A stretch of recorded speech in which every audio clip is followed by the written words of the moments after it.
everybody. Hi, friends. Well, from beautiful Salt Lake City, Utah.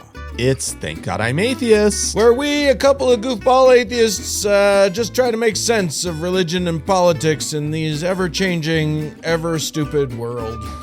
I'm Frank Feldman. I think I said these world. I think that's where I went with that. And I'm Dan Beecher, and coming up on the show, what do we got? We've got dumb things Christians say about atheists. Boy, we're really Sure do. this is gonna be a barn burner. Listen. Here's the thing.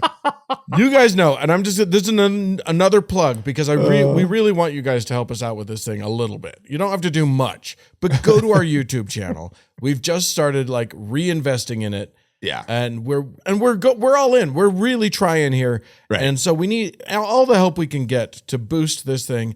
You don't have to watch all of a video there, but not go your there. Cup of tea. Subscribe. That doesn't cost you anything. Yeah. Like. Find some videos and like them. Ding, ding, ding. And then if you leave want a comment to, or two. Go and read some of the comments, and you may participate in the conversation. Yeah, and we probably do need some help with like some positive comments. Yeah, because let me tell you something. We got the crazies to show up last week. The ding dongs started finding us, and it has been fun. Yeah, and ding dongs, if you're watching, please feel free. Welcome. Watch the video before you respond, though, because you look dumb if you just respond to the title of the episode. That's just silly. Yeah. That's just a silly thing to do. And also, don't be anti-Semitic. Oh, gosh. Don't be anti-Semitic. We got anti-Semitism and Islamophobia just right out the chute. Just people coming in hot. It was amazing. So there you go. But anti-Semitism directed toward us. Dan, yeah. Which was...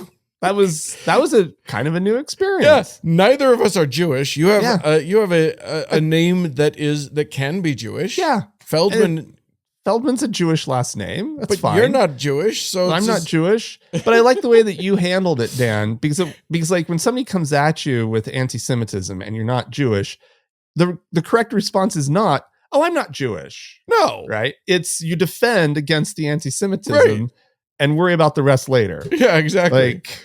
Good God. Because yes, they're wrong, but there's a larger thing at stake here. I don't want to buy into their concept. Right. Yeah, right. Exactly. Of like, oh, well, being Jewish is something I should be denying. Right. Yeah. Because it's such a, oh, no, I'm not Jewish. Yeah. Come on. Whatever. Anyway, let's do a show. Too. Let's dive into a show. First, Dan. Yeah. We've got some things to talk about. I've got a story that is seemingly right out of the Righteous Gemstones.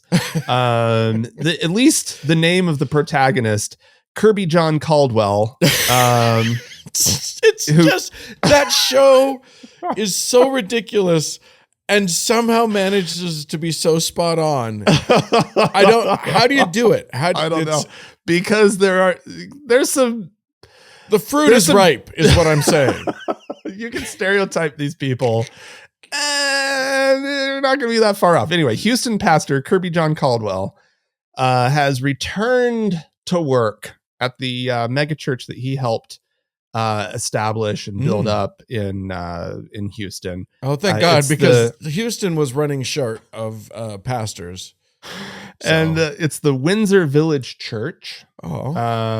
And the reason that this is noteworthy, a couple of reasons. He did serve as a spiritual advisor to Presidents George W. Bush and Barack Obama. Oh. What I guess so he's someone of note. That's good. Mm-hmm. But returning to work, where was he? Well, he was behind bars in federal prison over at Beaumont, Texas. Oh, dear. He was there. He was serving time for having defrauded investors out of about $3.6 million. Mm-hmm. Mm-hmm. And but don't worry, Dan. Oh, he says that nobody from his church was defrauded. Right. So it's okay. No. Don't worry, he didn't defraud anybody. Like, if you don't want to be in his line of fire, attend his church. Go to his church and you're fine. He won't defraud you. at church. Oh my God. But he did apparently use some of the church's money in this whole scheme. But he's paid. He says that this has been repaid. Anyway, this is from a quote from a member of the congregation. "It's such a blessing to have our visionary pastor back at church. We are so excited." And this is also from a pastor and congressman. Emmanuel Cleaver. Another name out of that only like a bad writer would come up with for this, but go on. He says, "My friend is home and free to use all of his skills and gifts to not only pastor this church, but pastor this community." So yeah, so he's so happy to have his pastor home because they're going to put his skills back in use, Dan. Okay. And I started thinking about those skills and how what is the Venn diagram for like the skill sets needed for con man and pastor, right? Like, because it's honestly like you have to engender faith in other people, get right? Trust, engender trust. Sure. And there are these people who have this skill. Like, what congregation is going to take this guy back? Right. But he's got their number, right? Yeah. It's not just trust. It's like you exert an authority over people. Yeah. So that when they challenge you, you make sure it's not okay to challenge me. Yeah. And somehow that works for human psyches. What was this guy's name? I want to see a picture of him. I'm looking him up. It is Kirbyjon Caldwell. Kirbyjon is Kirbyjon is a single name. It's all pushed together. I thought it was Kirbyjon. Oh, he is a peach of a man. He is I wouldn't call him a handsome gentleman. I would call, at least the picture that came up. Oh no. Okay. Him. He's got his anyway. He looks skeptical to me in that picture. Anyway. Well, anyway, this Cleaver fellow, congressman and pastor, he says what's sort of going on here. He says there's a big word that we use biblically and theologically, and it is forgiveness, Dan. Oh my God. And somebody who cannot move past that maybe should rethink their commitment to God. Like, they're just like, this is such a poisonous, toxic theology. Yeah. That you have to forgive someone who has wronged you. No, you don't. You may, if you're ready to forgive them, but that also doesn't mean you welcome them back into the fold, or like if someone stole from you, you can forgive them, but probably don't invite them to your parties. Yeah. And you're right to point out that it's toxic because it's so highly manipulative in the hands of people like this, who would be like trying to justify getting this guy back, who they know is good for lining their pockets. Yeah. Right.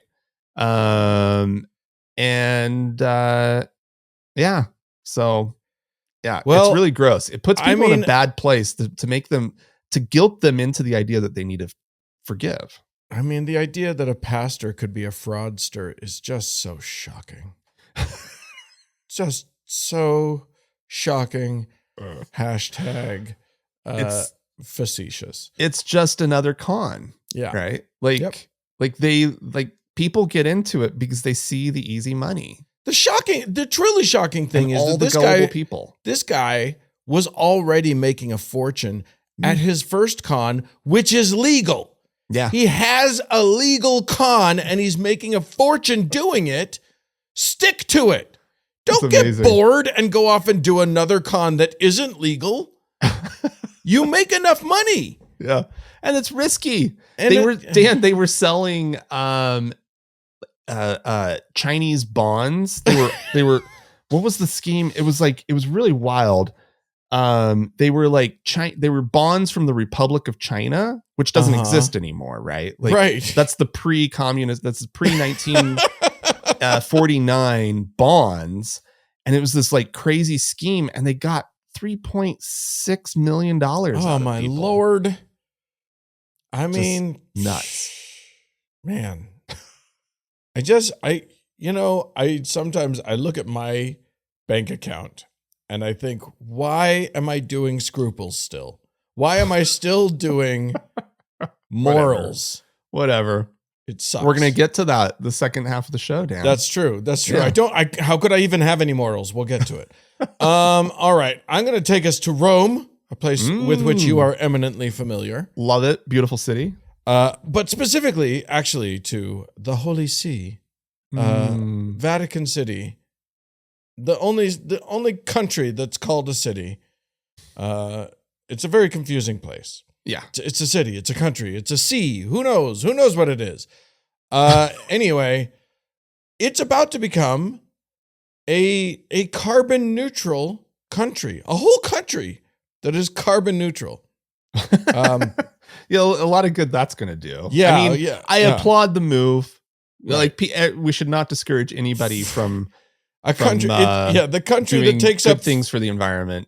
Six whole city blocks worth of country. Yeah, I'm pretty sure the condominium down the street going carbon neutral would do more for the global climate than the Vatican. But I welcome them. I will say this: This is not a small expenditure, and it has taken a bunch of wrangling because, as you may know, Frank, what they're doing is they're building a solar farm, and the Vatican does not have the real estate for a solar farm. No. You can't do that. So they have been in negotiations with Italy for a while to build a solar farm. And Italy was not having it. For a while, it was like, no. But they've got they now have negotiated a 1,000 acre field north of Rome. Okay. And they're going to put solar panels there. They've negotiated it. Italy is not going to be charging them a tax for this, but Italy will get to claim this thing as a thing, because apparently the European Union has a scheme where you get credits for carbon neutral type things. Okay. Okay. For renewable energy. So Italy gets credit for the renewable energy in the EU. Okay. But they're not going to charge anyway. So there you go. I think that's actually, it's so funny to me how often the magic cult that is the Catholic Church, that is just all about magic.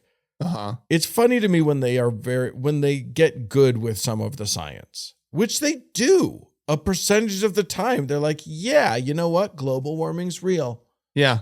And then you're like, well, what are you talking about then? But it works it's why I'm shocked that more Christians aren't environmentalists. Right. Because they have they're supposed to be stewards of the earth, right? They're supposed this has been theoretically, this planet's been given to us by God and we're supposed to take care of it. Right. Yeah. And we're going to be judged by how we care for the land, right? And so, this is what Christians should be doing. This should just be a no-brainer. We shouldn't be surprised or patting them on the back.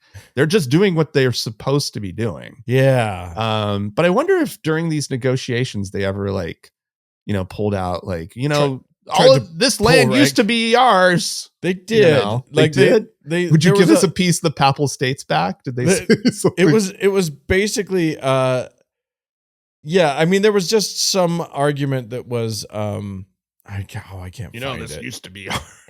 But there was a bit of controversy just about, I don't know. You'd think that the Vatican could kind of pull rank on Italy every now and then. Just be like, hey, you know how you're Catholic? That's us. We used to own a large portion of this peninsula. You know how you all believe that I, the Pope, am God's mouthpiece on earth? Give us the land. I mean, it is nice. This whole thing could have been blown up if after Francis died, the cardinals elected another Benedict or whatever. Oh yeah. But it is nice that Pope Leo has really taken, sort of grabbed the baton of ecological stewardship from Pope Francis, because Francis was big into it. Yeah. And it's not going to die with Leo, and that's nice. That's great. And maybe that means that it's going to be a permanent fixture, of Catholicism. And that's great, because it is 1 billion plus people globally. Right, yeah. that they represent. If you can get them talking, and get them voting, you could get any American Catholics to actually pay attention to this kind of stuff. Right. So, yeah. All right. Well, Dan. Yeah. Back here at home, very close to home. Oh my. Down in Provo, Utah. Oh. There's a group that we've talked about before on the show a few months earlier this year, maybe late last year, called Singularism. They are a psychedelic mushroom based religion.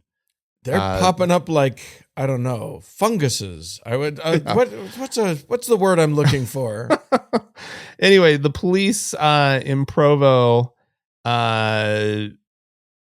seized all the psilocybin and their scriptures last November and filed criminal charges against its founder, a fellow by the name of Bridger Lee Jensen.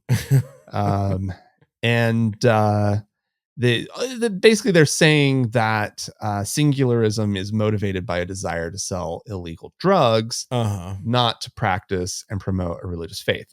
Prove if you look at prove it, I guess. But if you look at how Jensen sort of handled the whole thing, it was very ceremony based. Right. So, like they have tea ceremonies.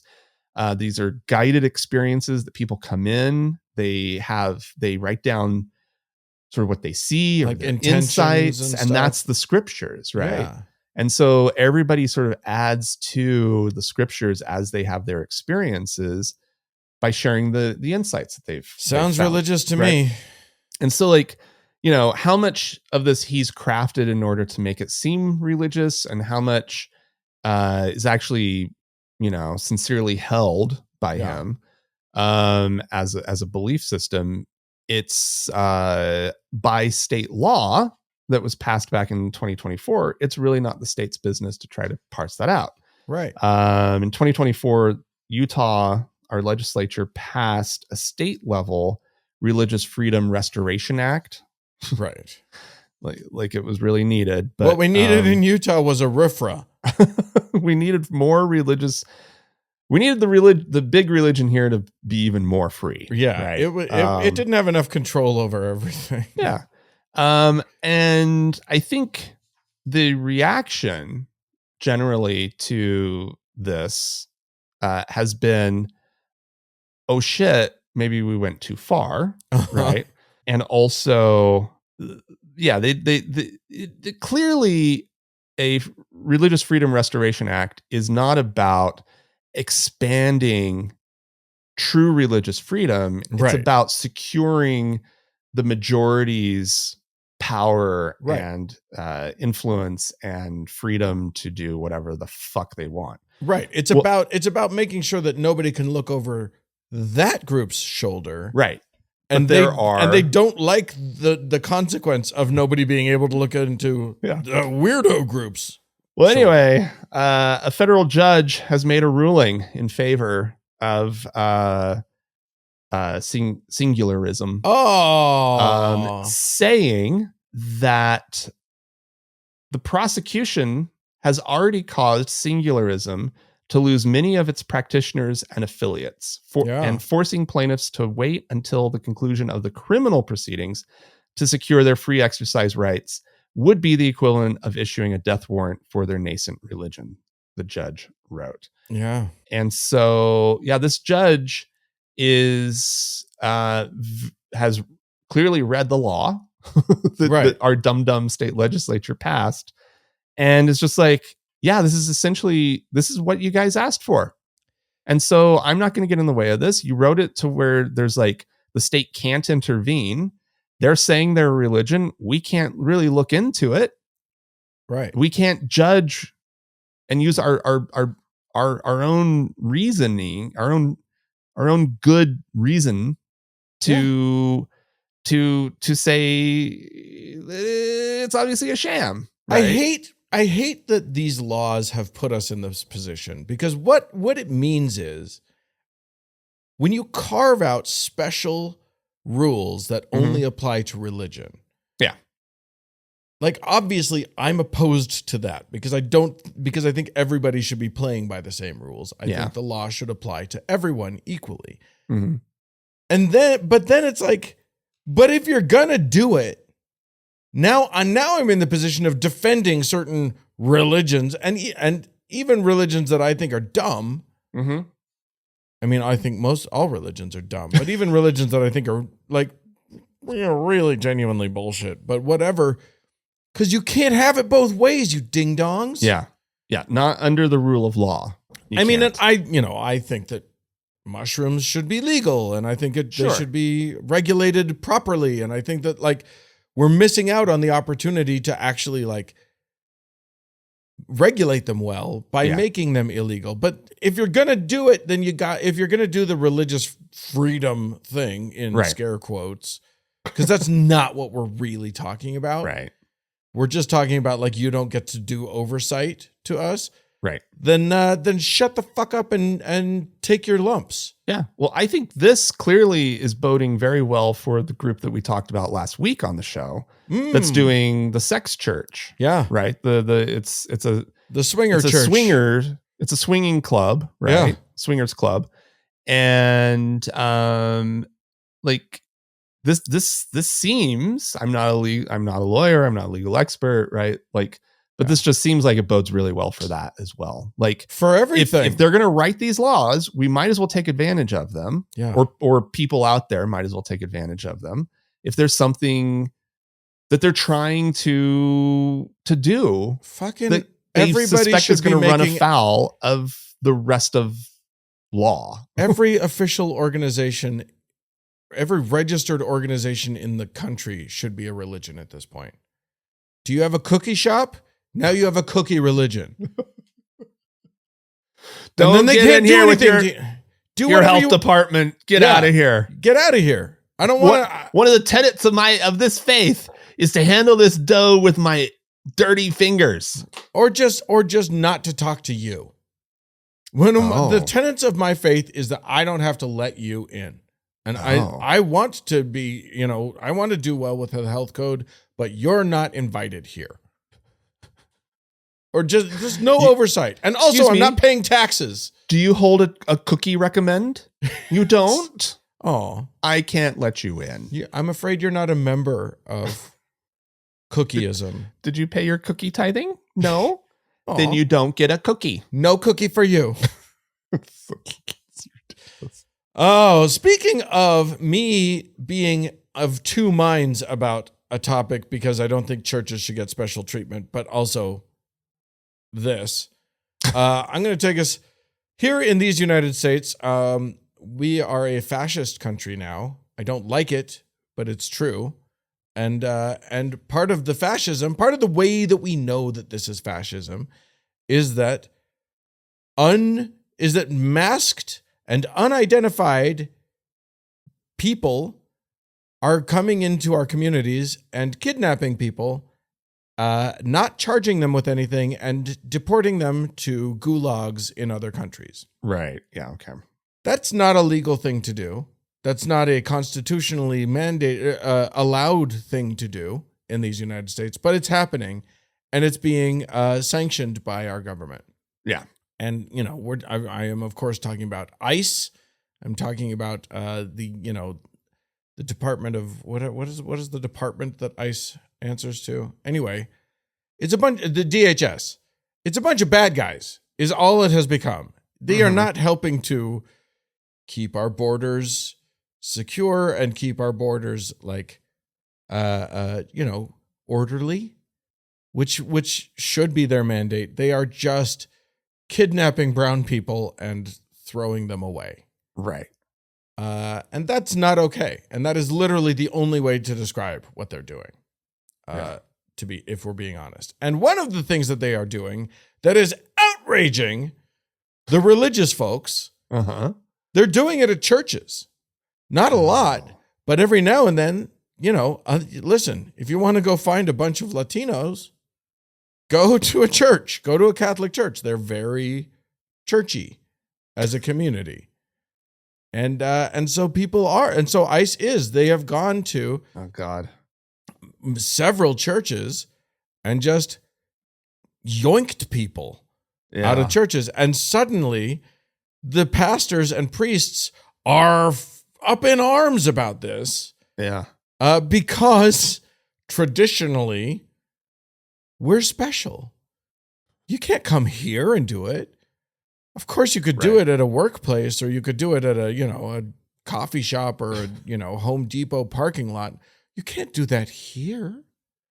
We have special privileges. We have sanctuary privileges, and God help me, I feel like there maybe should be some places where people can get sanctuary even from the government.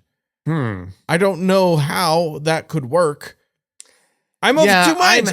I don't know I don't know how to make it work. But I'll tell you what. What I don't like is I don't like that this regime, right, is pushing us into a place where we're like, well, let's have sanctuary in churches. Like, I don't think churches should have this. No. Right? This power, this like they're not special, whatever. I applaud people wanting to protect the people. Yes. Right. Like, that's important. And I think churches should participate in hiding people. I think churches should participate in protecting people. Sure. As long as we're in this fascism. Right. We all should be. Right? We should, like, it shouldn't just be like, that's something for the churches. Right? But this is something that the churches have preached. Like, they are a sanctuary. They do protect people. Then if they are, then they should put your money where your mouth is. I'm not sure how I feel about them actually having that as a legal status. No, right. I don't think. Agree. I don't think. But again, we're not in sort of ideal times. Right. Right. So, like, I don't know, right? But I know in an ideal society, I don't want them to have that right or privilege or whatever. Yeah, I think like I say, I don't think they should have the right, but I think they should do it anyway. Sure. I think that's where I land eventually. Yeah. But the outrage that some of these pastors and priests are declaring, RNS quotes from Reverend Tanya Lopez, who's like, this is domestic terror, in my opinion. I don't feel safe. I still have to show up to church on Sunday. I still have to lead worship. Yeah. And guess what? Yeah, if you're brown, especially if you're brown and speak with an accent, they're not really working that hard to figure out who is and isn't a citizen, who is and is like, you are not safe. Yeah. But like the fact that you're appalled that someone would come into your church. No, because it's such a sacred space. Right. Yeah. And you're defiling my sacred space. No, I mean, they just shouldn't be doing what they're doing. They shouldn't be doing what they're doing anywhere. Yeah. And it shouldn't be happening, like you said, in the list of places that you said before. Right. Right. At work or just the Home Depot parking lot, right? Like, or like they're picking up their kid at school, people, and then you kidnap their parent and leave the kids just sitting in a car. Yeah.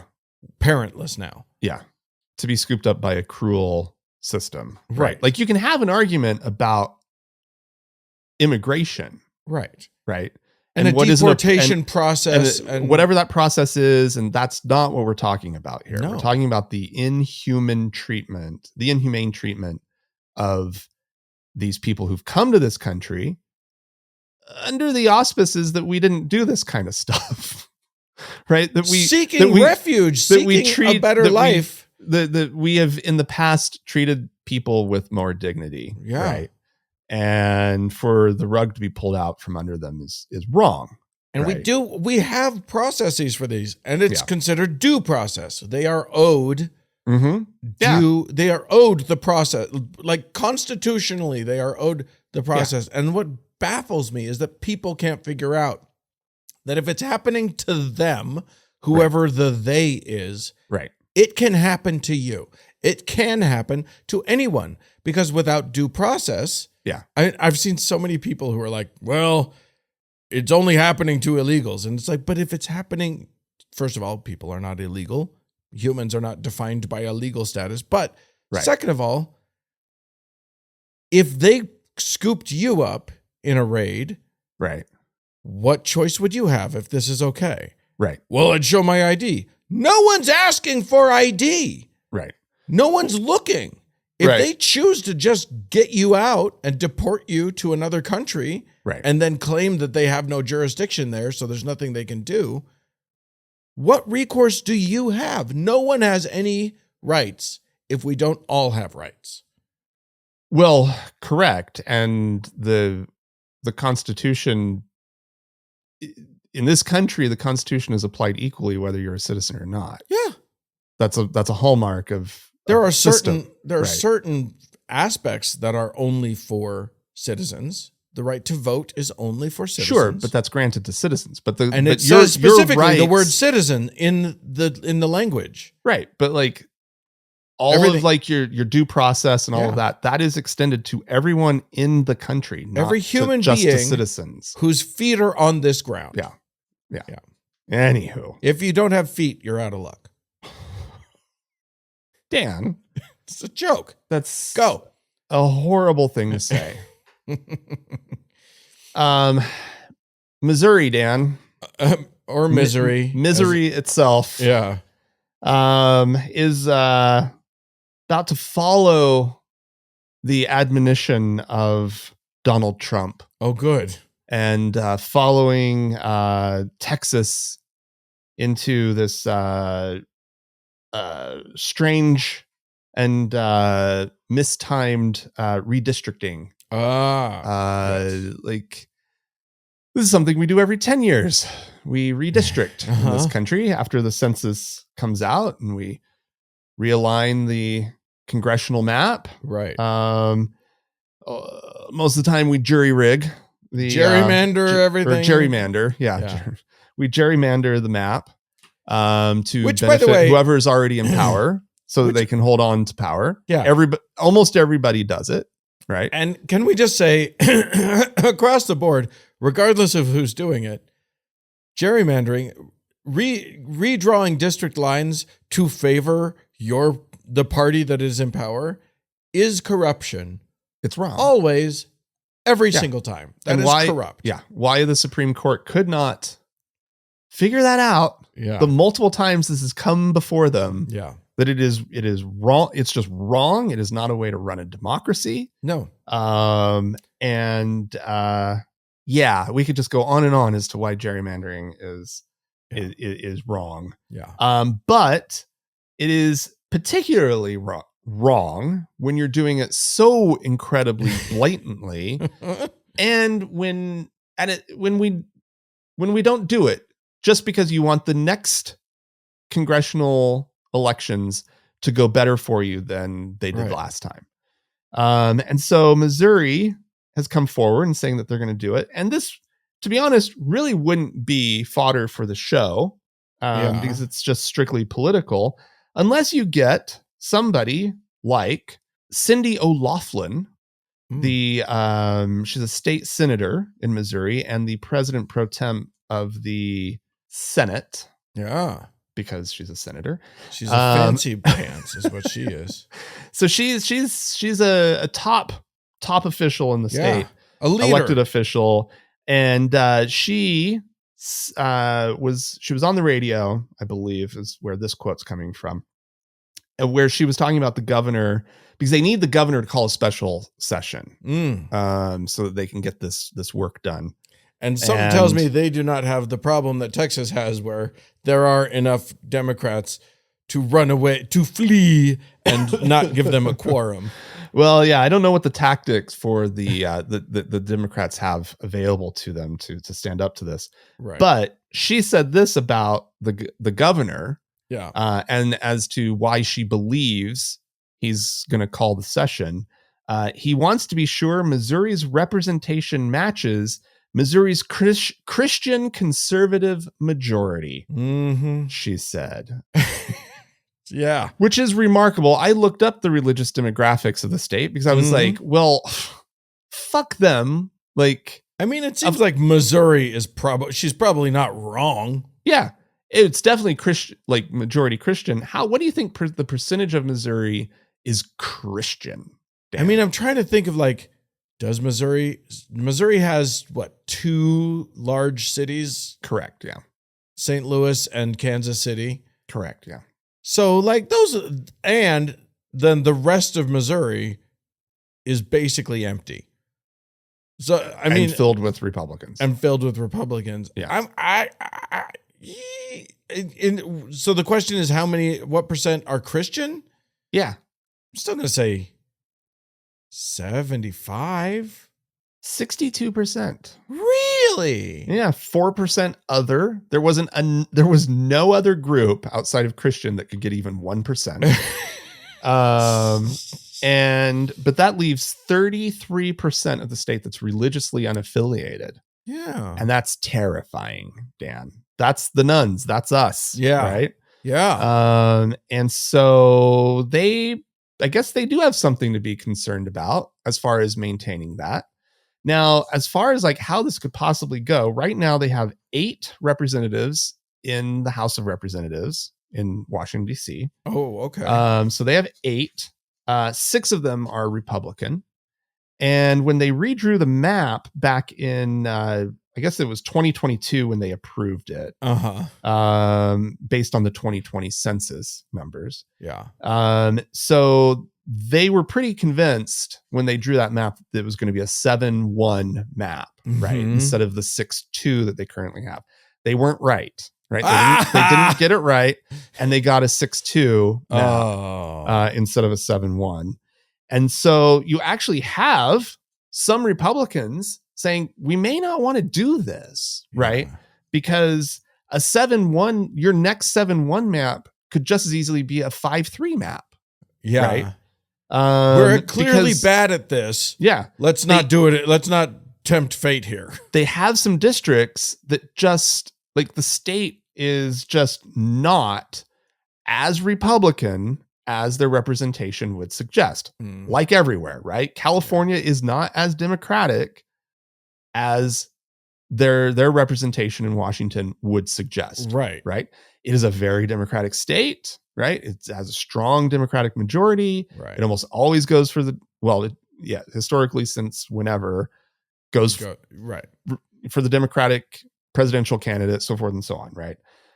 But like people like JD Vance are coming out and screaming and shouting about, well, California, blah, blah, blah.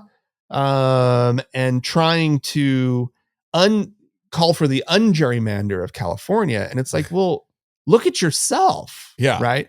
Look at what almost every state that has enough of a majority of one side or the other does. Yeah. They just try to gerrymander themselves into permanent control. And it's wrong. It's absolutely wrong. I'll make a deal with you, JD Vance or whoever. If you want California ungerrymandered, I'm on board. Totally. Let's do it across the board, but you have to do it across the board. We have to pass nationwide laws that stop gerrymandering. Yeah. I'm on board. The gerrymander needs to be undone. Yeah. And it was really, really frustrating. I can't remember how many years ago it was, but the Supreme Court had the opportunity. Yeah. And I think it was Kennedy at the time was like, oh, I still just don't have the right test, I think was his thing. Right. Like, I just don't, what's the, yeah. And it's like, dude, like they had like wonderful experts that had wonderful solutions. Right. And that was the last chance to get the Supreme Court. Right. Before it got completely ruined. Yeah. and so we can't rely on the Supreme Court. Yeah. And Congress is broken. And it's just like, this is just what it is now. And it's like literally who can gerrymander the best and squeeze out as many voters as they can. Can I just also point something out? You sent me, we have to get to it, so I'm just going to say it. You sent me a picture of Cindy O'Loughlin. Cindy O'Loughlin, the Senate Pro Tem of Missouri. And she is. I hate to go after somebody's looks. One doesn't want to. But she made a choice. She looks like she's parodying herself. Like if we built that character as a character, we would be accused of going too far. She looks like Dana Carvey playing the church lady in the 80s on Saturday Night Live. She's got this like raccoon nest on her head that is wild. I sent this image to your wife, and I was like, "What is this haircut?" And she was like, "I don't know." And then she had a few funny things that she said, and then after a few minutes, I just got this text back that was like, "Bouffant." Yeah, and I'm like, "Oh yeah, that is a bouffant." It looks like a bouffant that someone gave a swirly to. Yeah, but it's like it's really fucking out of control. Like the amount of Aquanet that she needs for that hair. If you put a wig on a bike helmet, Anyway, well, I'm going to leave her alone now. I'm going to take us. Oh, but okay. It does. I mean, again, I don't want to go after her looks, but the hair is what catches your attention, and then you like start paying attention, and it's all bad choices. Yeah, poor dear. And she's not that old. Come on, man. No, there's actually another photo of her. If she was 87, that hairstyle makes a little bit more sense. But she's like not that old. All right, yeah. Fine. Anyway. Arizona, you may recall that we've talked about this and been following this particular story for a bit, and it's a little rough, but it involves the Church of Jesus Christ of Latter-day Saints, the Church of our youth, the Mormons, and how they like to cover up sex abuse, as does everyone. But this is particularly about a father who went into his bishop and confessed to sexually assaulting his kids. Sorry, spoiler alert about that. You can skip ahead if you need to. But he admitted to his bishop that he sexually assaulted his kids. And later his kids grew up and decided to sue the church for not protecting them. Because this bishop called the hotline for bishops, because bishops in the Mormon Church are not trained clergy. They are just dudes. Right. They're just members of the congregation who make enough money and whose turn it is, who are called by God to lead their flock. Right. But you say that like that with some training, maybe they would know how to handle abuse, and it's clear that just doesn't even happen when there is sort of training. Well, right? they have a hotline to call, but this hotline isn't like, how do you help kids who you found out are in an abusive situation? This hotline is to the church's lawyers, right, who then advise you what you have to do and what you don't have to do. And they were like, let's look at Arizona law. Oh, Arizona says, there's a carve that pastors and priests and church leaders are not mandatory reporters. Right. So probably just let it go. Right. Don't report them. Right. So it's really sick. It's really sick because I think a lot of these bishops, when they call, they think they're going to get help. Right. Right. Like, because that's how it's presented, is that this is like the abuse helpline. Yeah. But there is help being provided. It's just the church helping itself. Helping itself protect itself. To stay out of the legal fray. Yeah. Well, they're not they weren't out of the legal fray because they got sued. But unfortunately, that lawsuit by these kids whose abuse was allowed to continue for years. Heinous, really awful story. That lawsuit was dismissed. Because the judge determined that the church was right and that the law that covers penitent, confessionals or whatever, exempts them. Well, they appealed the case, and the appeals court, which I think was a three judge panel, has decided to reverse that and let the case go forward. Oh. Which I think is kind of cool. And what they said was there are specific things about this case that made that a fact finder might actually consider to null and void the confessional aspect of this, because there were some moments. So apparently at one point, this man brought the bishop had this man bring his wife in, and he confessed in front of her. Now, why his wife didn't put a stop to it, why his wife didn't call the police, I do not know. Yeah. But she didn't. Right. And so, but her presence there, it could be argued legally, apparently, her presence there nulled or exempted that interaction from the penitent, from that law. Right. And there was another time when he admitted to it during a church sort of hearing, a church court, of some sort. And that was in front of not just the bishop, but like the stake president and like other people, council and whatnot. So that's not necessarily the same thing. So, I feel like this may actually turn in. It may still, they may still lose. Yeah, but there's a chance that it'll go forward.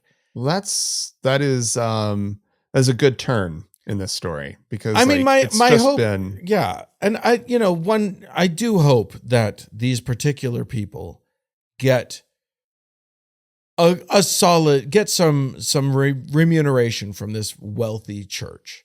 Yeah. I hope that they get that. But above and beyond that, I really hope that it hurts so bad that the church considers new policies. We'll see. They won't. Here's the thing. Churches think they're above the law. Churches think that their authority, which in their conception of the universe, God's authority has to be greater than the state's, right? Right. And their appeal is to God on this, right? Here's the thing. I think what's amazing about this law is that it says that churches can withhold this information from authorities. It doesn't say they have to. The church could just choose, hey, when you see this, you know what? Let's put a stop to it. Yeah. They could always just choose to do that. They could. They're not legally bound to silence. They like the silence. They like the silence. It's gross. What they do. It's gross. Okay. Well, if you would like to chime in about this or anybody's hair, hey, if you've gone to YouTube and you're like, hey, you guys are making fun of that lady's hair, but look at how you look. Feel free to write into us. Look at yours, Dan. What's that? Yeah, I know. I got a mullet thing going on. I'm a mess. We're a mess. So if you want to chime in about anything, you can write to us, podcast@thankgodimatheist.com. Or call and leave us a voicemail message. We'd love to hear from you. The telephone number is 424-666-8442. Stick around. There's more show coming up.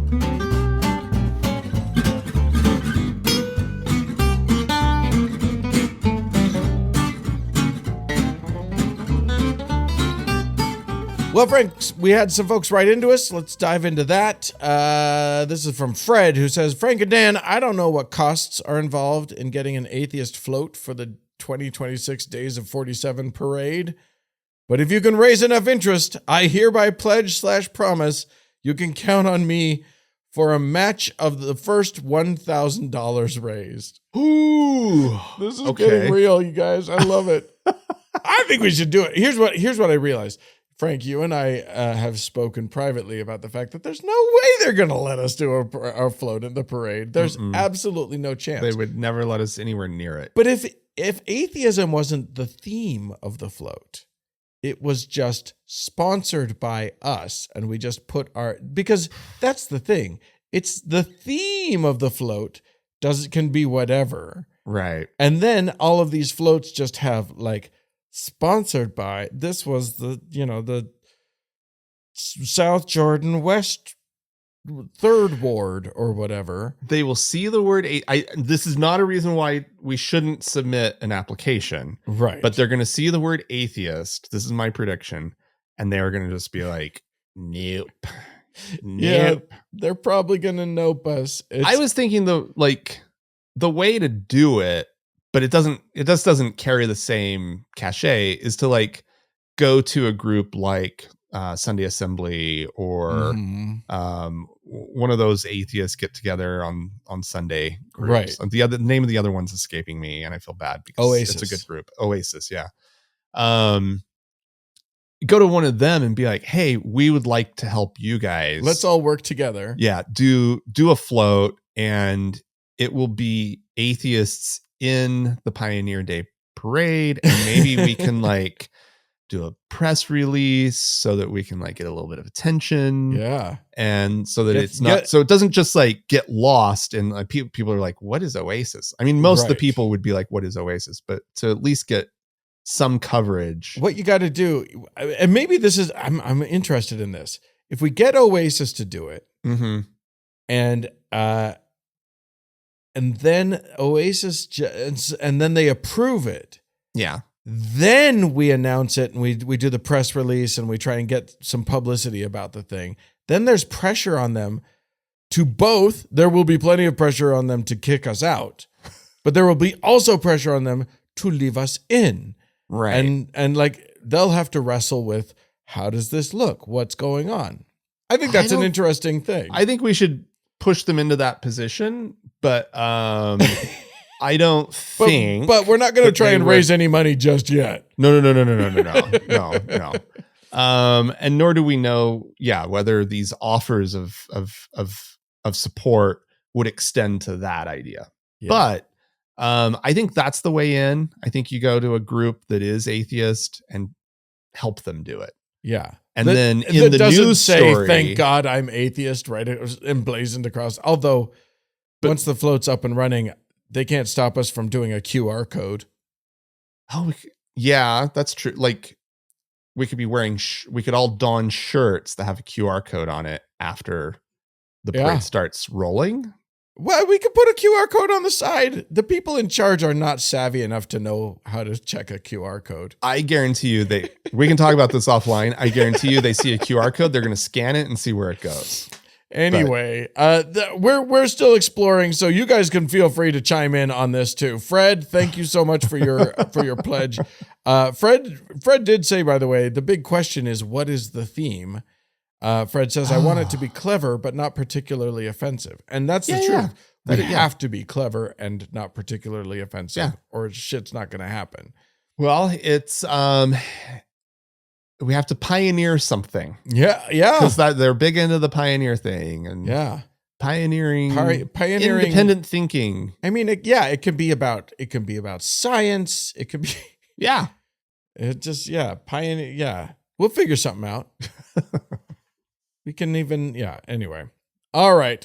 Udo wrote into us and said, ahoy, Frank and Dan. Love the show.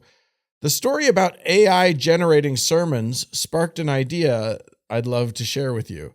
What if we asked AI to create an entirely new book of the Bible based on the Bible itself? Oh, wow. As a next step, we could even incorporate contemporary Christian teachings. For example, write a new Pauline epistle, Paul to the preachers of the prosperity gospel, drawing from the original Pauline letters, the teachings of Jesus and the principles of prosperity theology.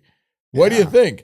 Hey, Udo, nobody's stopping you from doing this. Yeah, do it. Get it out there. I love the idea. ChatGPT it's sitting there. It's waiting for you. Yeah. You can just do it. It's free. There's a whole new model. Oh my God. It would be interesting to just say, hey, look, you know the whole Bible.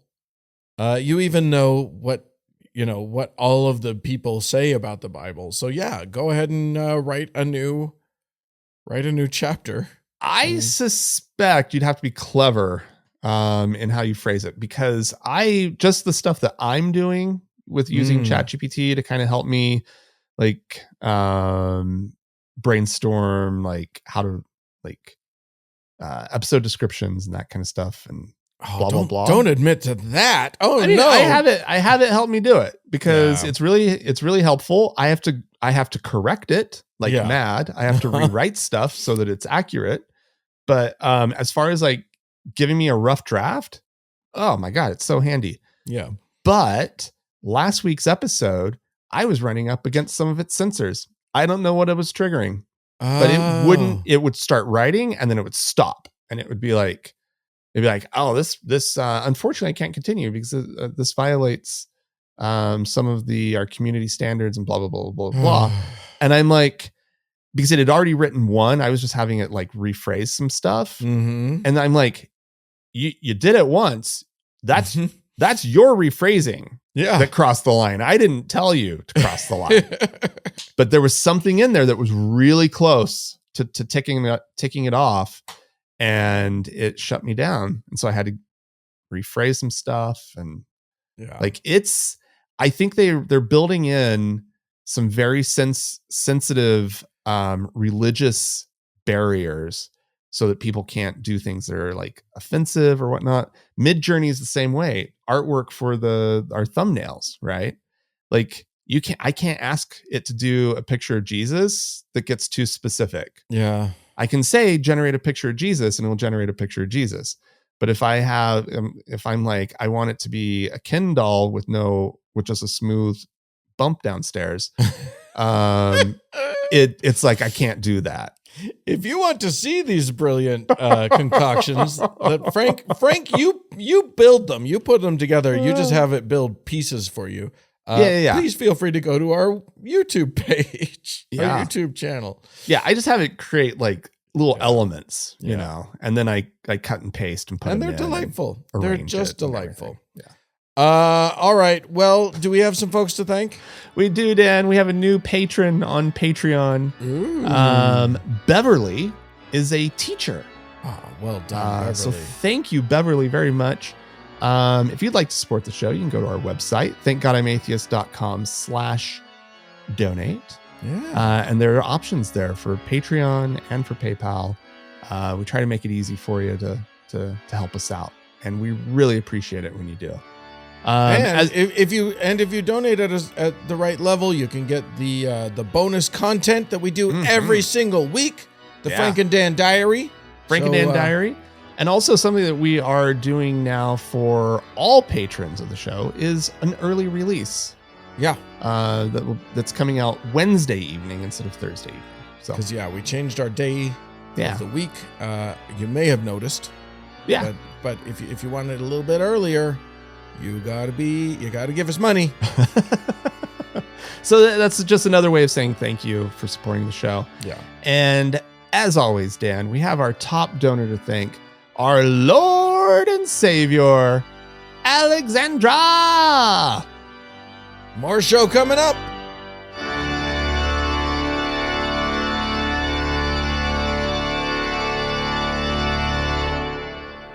Well, Frank.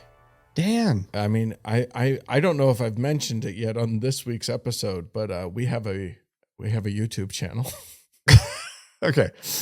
Yes, thank you. Thank you for drawing attention to the excessive amount that we've been talking about. Here's the thing. Last week's episode, I'm not going to say it drew ire. It drew ire. It did. It drew ire. The crazies came out. The nutballs found us a little bit. And that's kind of delightful. We encourage this. We want the nutballs to be mad at us. We're here for it. Come at me, bro. It's a little different from the brand I think we've been trying to form. Yeah. We're the nice guys. Yeah, come at us. Give it your best shot. Here's the thing. We don't want to come back at you. We just want you to come at us. We find it delightful. It's very cute the way they do that. But one of the things that happens is that when you put yourself out there like this, when you're in these spaces, and the Christians decide that they're going to get you, it is shocking how dumb they are. Because they think they've got these killer lines that their pastor told them to use or whatever. Right. That are so bad and so cliche and so just like boring and like, one of the ones that we actually got, and God, they've been using this since the 80s. They've been using it since before the 80s. I don't have enough faith to be an atheist. Takes more faith to be an atheist. Yeah. It's like, I don't think you understand faith. Yeah. I don't think you have no conception of faith. You have not figured it out. I feel like I understand what faith is, right? I used to be a believer of sorts. Yeah. And I was raised religious and first available opportunity, got the hell out. Yeah. So I know the teaching of faith and what it is. And no, it doesn't take any faith to be an atheist. The exact opposite. Exact opposite. Literally the exact. If you're worried if you're interested in atheism, if you're just wanting to explore it, but you think to yourself, oh, what if it takes a lot of faith? Let us assure you, it takes none. What you do is everything that you don't understand, you say, I don't understand that. Right. And everything that you don't know, you say, I don't know that. It takes no faith to say, I don't know. Yeah. And that's, ta-da, atheism. I don't know what they think they're having faith in. Right. Like, you have faith that the universe just came out of nothing? No. I have faith that my faith is I don't understand. I don't know where the universe came from. Yeah. I can tell you, it sounds very implausible to me that your guy, the God of the Bible, the God of a bunch of ancient people, 2,000 to 4,000 years ago, that guy created all of this, the whole universe, and knew. Right. I will say that's a stupid idea. I've read about that God. That's a terrible God. Yeah. So that I can dismiss fairly handily. But as to do I have faith that I know where it comes from? No, that's the whole point. I don't know. You don't have to have faith to not know a thing. Yeah. That's pretty remarkable. But this got us thinking. There's a lot of other things, a lot of other cliche little lines to get thrown about. Yeah. By believers at atheists. Right. Because usually we're not asking for it. Right. Yeah. You do kind of just come out of the woodwork and throw this shit at us. You guys come into our space to just fling poo at us and then run away. So you can't be mad at us. We didn't come to yours. Let's be honest. Atheists frequently go into their spaces and fling. Fine. But anyway, so we kind of compiled a little bit of a list. Yeah. What do you got? What's your next one? I have well, without God, you have no morals. Yeah. Right. This is the whole why not just go out and kill people. Right. Right. Because there's a lot of variance on this one. Yeah. But the main thrust is you can't there's no objective morality without God. Yeah. Correct. There is no objective morality there's no more, let's be real. There is no objective morality with God. Yeah. Yes, you can say that your big list says thou shalt not kill. Right. But then there's all of these examples of sanctioned killing just scattered all over your dumb book. Yeah. It's everywhere. So obviously thou shalt not kill is not objective morality. It's subjective. Yeah. And I think we can all think of times when it would be probably moral to kill a person. Yeah. If you're in the presence, if you go back in time, when people are asked, well, what would you do if you could go back in time? Everybody says kill Hitler. Everybody says that. That's the first thing. And then the second thing is go and experience Elizabethan England or whatever the bullshit. But we can all think of times when it might be moral to commit a killing. Well, I mean, euthanasia right? Yes. People who are nearing the end of their life, they're suffering. We know they're dying, right? And they don't want to live. And they don't want to live anymore, and they don't want to suffer. Yeah. It is clearly the moral choice there Yeah. is to help them end their suffering. Yeah. But because of the laws, and I don't want to end up in jail for murder, right? Which is what it would be in most places. We don't do that, right?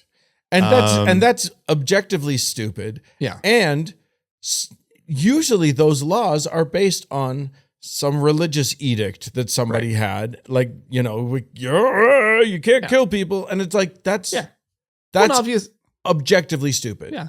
And obviously, you want this to be. You just don't want every old person going out and euthanizing people.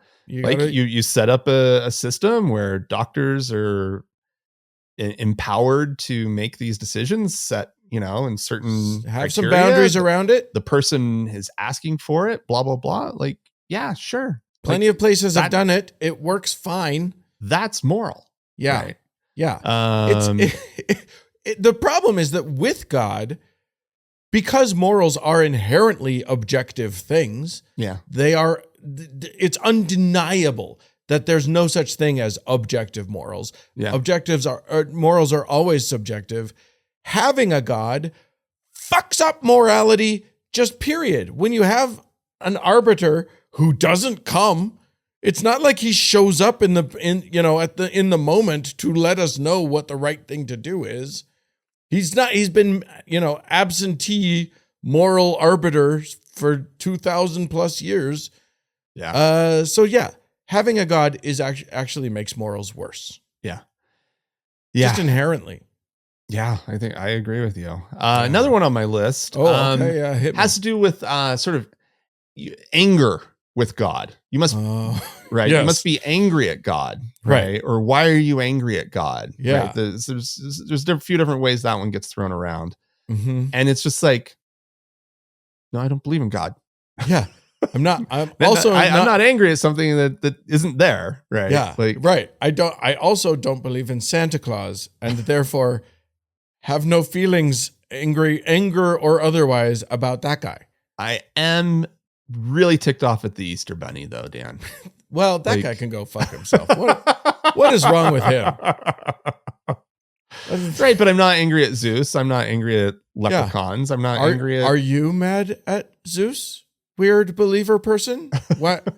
Are you mad at Zeus? Is that why you choose not to believe in him? Because you're mad at him? Yeah. I just think it's so funny. I literally saw a meme made by a Christian the other day that said, atheist, doesn't believe in God. Also atheist, mad at God. And I was like, no. We might be mad at you, believer. And we might be mad at religion. The church that we grew up in. Yeah. We might be mad at that because they lied to us and probably mistreated us and made us feel shitty about ourselves and like really messed with our psyches and stuff. We might be mad at all of that. Yeah. But we're not mad at, your imaginary daddy in the sky. We're not mad at him. Yeah. The other one that I thought was done. I thought it was over. I thought we had fixed it. But keeps popping up. Pascal's wager.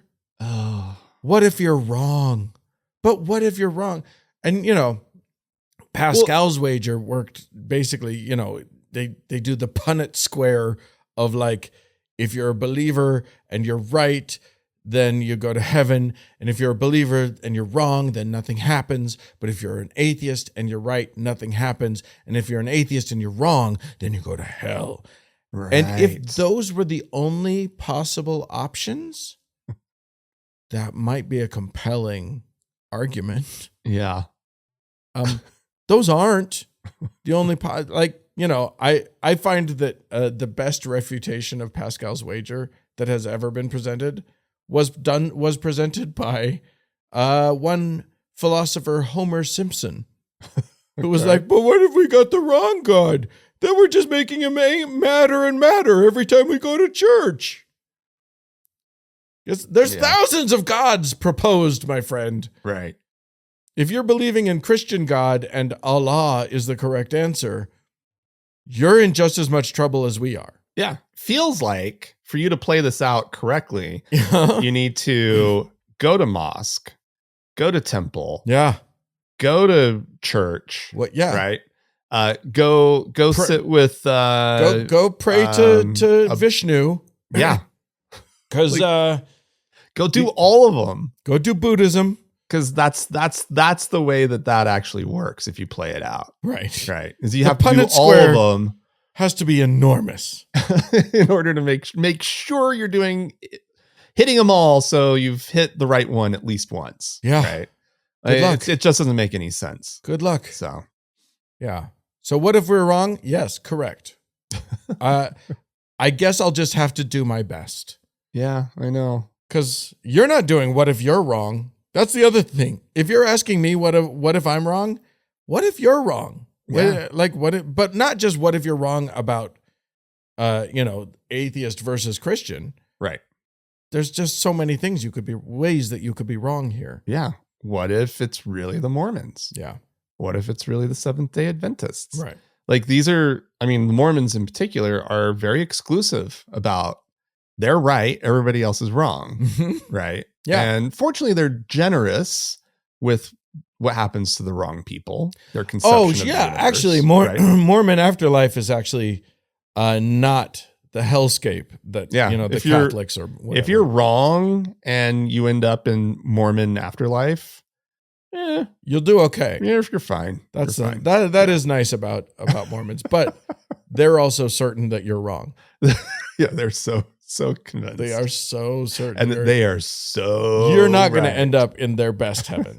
They got lots of heavens. Yeah. The best one's just for them. Just so special. You're not getting there. Just for them. Mr. Catholic person or whatever.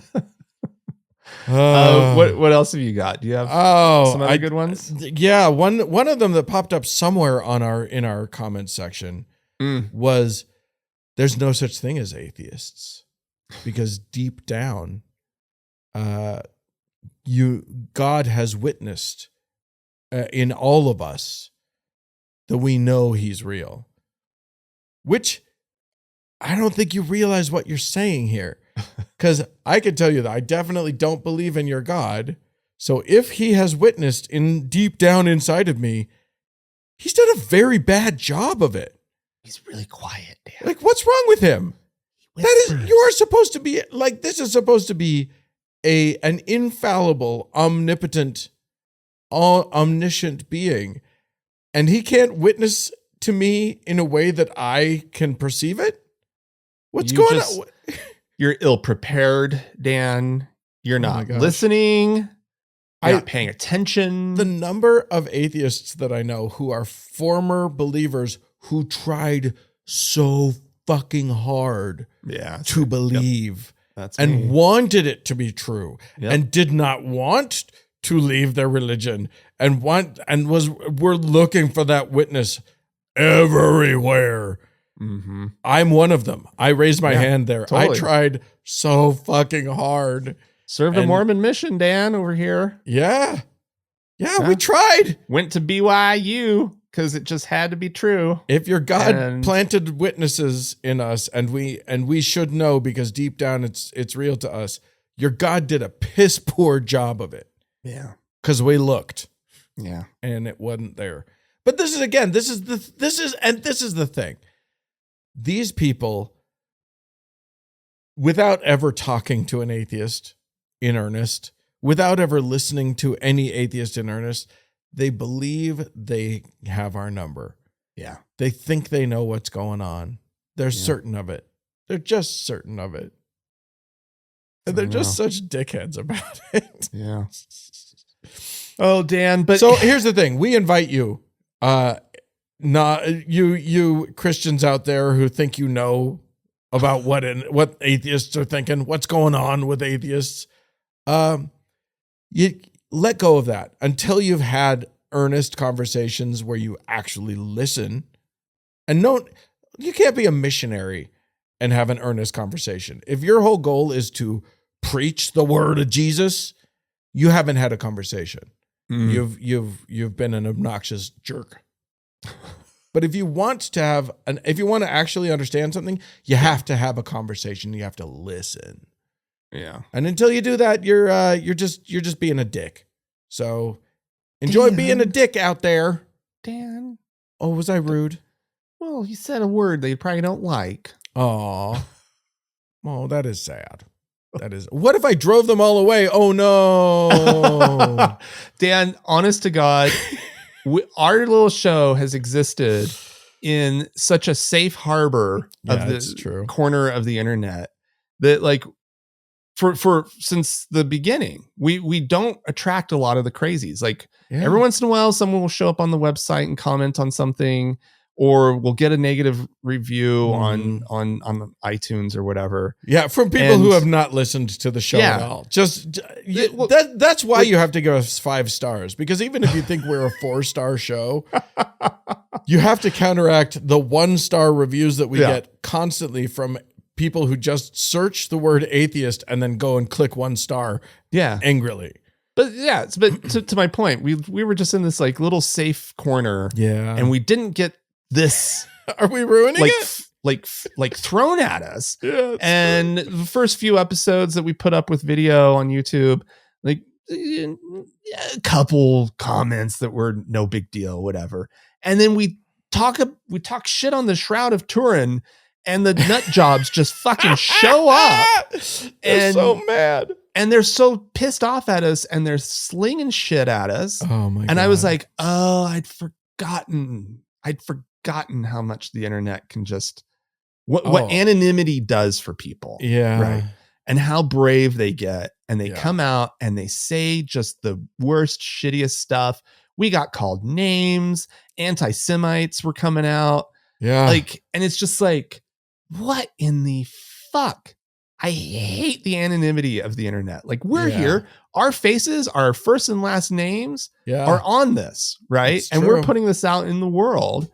And that might be dumb of us. We might be stupid for doing that. It might be really, really, really stupid, because we're not making a lot of money. No. Like, we're not retiring off of this. That's for sure. Oh, but we love doing it. And it's the thing we do, once a week. We sit down and do this. Anyway, so it really... So be brave. If you're going to come at us, be brave. Say your name, say your full name, and then come at us that way. It won't happen, Dan. No. Just shit. No. Anyway, but we hope everybody who has gone over, our listeners, and checked it out, that you're enjoying it. Yeah. And sorry to the one person who was like, no, don't go there. Don't do it. Don't go to Facebook or to YouTube. Never. Sorry, we're doing it. We're giving it. We're giving it the old college try. Anyway, come on over and look and watch all of the angry Christians. Well, and also check out, there's some videos there you probably haven't seen. Oh yeah, we put up a playlist of the TGIA classics, I think is what we called it, and these are some old videos that we made, like in the early days of the podcast. Yeah. We went on a road trip through the South, and there's a bunch of videos of that. We've been doing this for a long time. This is back when I had more hair and less gray, and we're young dudes. I know. It's pretty crazy. Those videos are a little nuts. But then a couple others that have happened through the years, and check those out. They're a lot of fun. Yeah. Like, comment, subscribe, all that kind of stuff.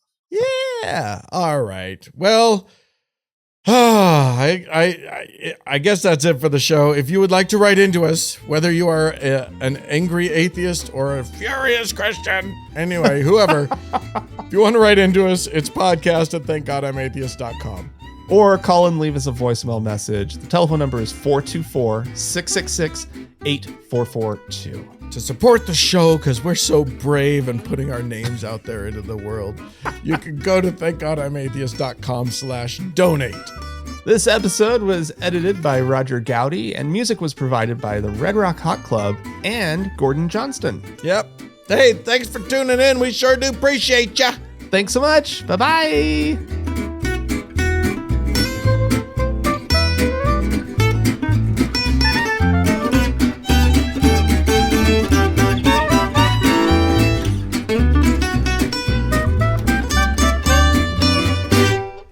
Thank God I'm Atheist is a production of TGIA Media LLC, copyright 2025, all rights reserved.